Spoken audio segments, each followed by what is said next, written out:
দর্শক, ফেনী ও লক্ষ্মীপুরের বন্যার খবরাখবর জানাতে যুক্ত হচ্ছেন আমাদের সহকর্মীরা। আমরা প্রথমেই যাব লক্ষ্মীপুরে, সেখানে আছেন সহকর্মী হাসান ওয়ালি। সকাল থেকে জানাচ্ছেন লক্ষ্মীপুরে বন্যার খবরাখবর। এই মুহূর্তে কোন এলাকায় আছেন, সেখানকার পরিস্থিতি একটু জানান।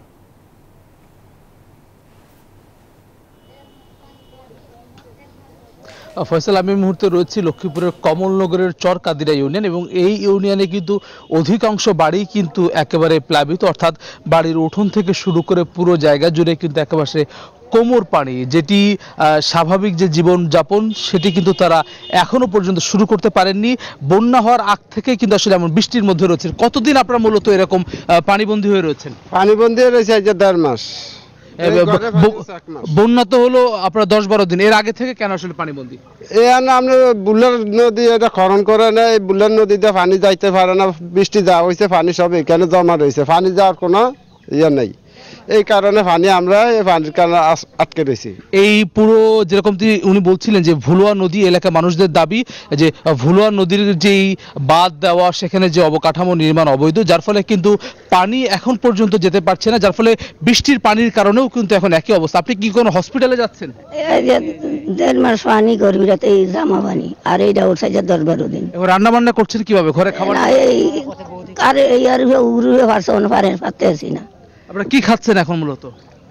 এই যা পারছি তা খাইছি, হঠাৎ কিছু দেয় না বেশ অনুভূত যদি বদলা দেয়, মারে না দিলে খাইতারে, ওইও বলে না দিতারে। যেমনটা আসলে বলছিলেন এখানকার মানুষ, এই বাড়ির এই পুরো এলাকার ভুক্তভোগী মানুষ, যারা বলছে যে বন্যার আগে থেকে তারা এমন পানিবন্দী, যার কারণ হিসেবে তারা চিহ্নিত করছেন যে পার্শ্ববর্তী যে ভলুয়া নদী, যেই নদী দিয়ে মূলত মেঘনাতে এই পানিগুলো নেমে যাবে, সেটি বাধাগ্রস্ত হওয়ার ফলে কিন্তু এই ভয়াবহ দুরবস্থার মধ্যে আছেন এই কমলনগরের মানুষ। একইভাবে পার্শ্ববর্তী জেলা ফেনীতেও কিন্তু মানুষ একেবারে ভয়াবহ অবস্থার মধ্যে রয়েছেন। সেখানে কিছুটা পানি নেমে গেলেও কিন্তু দুরবস্থা কাটেনি। রয়েছেন আমাদের সহকর্মী শফিকুজ্জামান রুবেল, জানবো তার কাছ থেকে।